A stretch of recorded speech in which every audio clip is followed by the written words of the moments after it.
The text says, after they went over to the Gerasenes, Jesus got out of the boat, and a man with an impure spirit came from the tombs to meet him. This man lived in the tombs, and no one could bind him anymore, not even with a chain. For he had often been chained hand and foot, and he tore the chains apart and broke the irons on his feet. No one was strong enough to subdue him. Night and day, among the tombs and in the hills, he would cry out and cut himself with stones. So Jesus runs into this guy with an impure spirit. And we need to talk about that because in 21st century Western world, places like we are watching from, this seems a little bit weird. Most modern people would say that they think that demons don't really exist, or if they exist, they're not really active in my life. And more often than not, the excuse that is given for that sort of belief is looking at these biblical texts and saying, well, these people, they were ancient people, they were pre-modern people, they were pre-science people, they didn't understand things that we understand today, like mental illness, like schizophrenia and Tourette's and multiple personality disorder and this sort of thing. They didn't understand that, so they just explained it all away as demon possession. And we're better now because we have science and we understand these things. We're not like those ancient people. I would challenge you and say, I think that's an insufficient way to look at reality.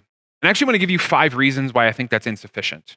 So I want to give you a textual reason, a historical reason, a societal reason, a personal reason, and a theological reason.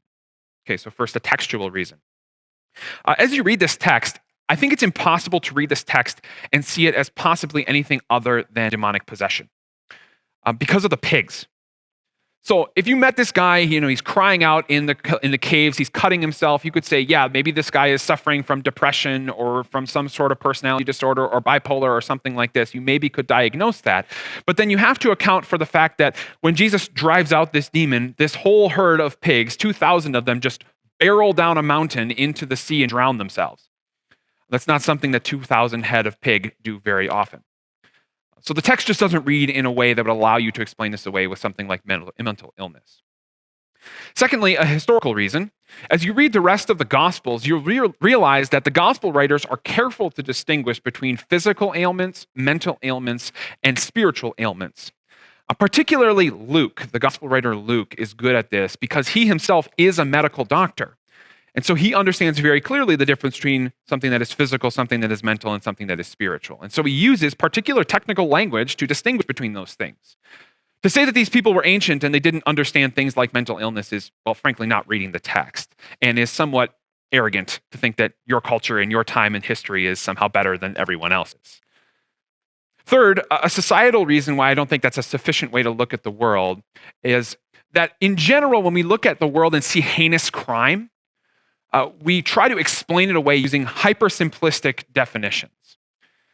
So I've gone into more depth on this in a previous sermon on demon possession from Mark chapter 1, so I'm going to keep it short here. But the basic idea is when we see heinous crime, we tend to either boil it down to societal causes, like lack of education, poverty, oppression, those sorts of things, or we boil it down to moral causes, so like there's fatherlessness in the home, or like Christianity is on the decline in this country, and therefore these sorts of things happen.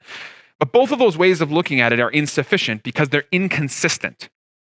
So yes, there's like a correlation between crime rates and poverty, or crime rates and lack of education, but there are people who are living in poverty who have no education who are not committing crimes. So you can't say that that's the only reason or that's the reason for it. In the same way with moral objections. Yeah, there's a correlation between fatherlessness and crime rates. However, there are a whole bunch of people who did not have a father in their life who are very pleasant, upstanding citizens. And so you can't just boil it down to one of those two things. You have to actually have a complex view of the human person. And what nobody seems to factor in is the possibility that maybe there is evil coming from the outside of humanity. A test of this is just to realize that one of the most highly educated societies in the entire world, the German nation around 1945 or so, was capable of some of the most heinous things that we've ever seen. And some of the most moral people that were part of the church, committed atrocious crimes in the name of, being part of the church. And so just being moral or just being educated, those things are not sufficient for actually curbing human evil. You have to have this concept of outside evil if you're going to be able to make sense of the evil in the world. Fourth, a personal reason.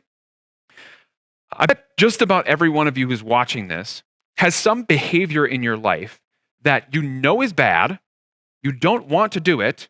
You know how to fix it, but you aren't. You know it's bad. You don't want to do it. You know how to fix it, but you don't fix it. If we are purely material, if there's no outside spiritual forces acting on our life, why would that be the case? Why couldn't we just figure it out? I would lead you to at least consider the possibility that there are some evil forces on the outside of you that are pushing you in this direction. You can see that in the text, right? This guy is doing self-destructive behaviors. I'm sure he didn't want to end up in the tombs cutting himself and yelling out. But over time, those things built up, and well, that's where he ended up. Even the text tells us that people were trying to bind him at some points. And so it was obvious that other people in his community were seeing this as self-destructive behavior, but he continued to do it. People were talking to him and saying, hey, this is not good. You shouldn't be like this, but he kept down that path. Could it be that maybe in your life, you don't have thousands of demons, but maybe you have a couple? Maybe the difference between you and this man is not quality, but quantity of demonic activity. Fifth reason why I think it's an insufficient worldview is a theological reason. And so this is particularly for those of you who call yourselves Christians.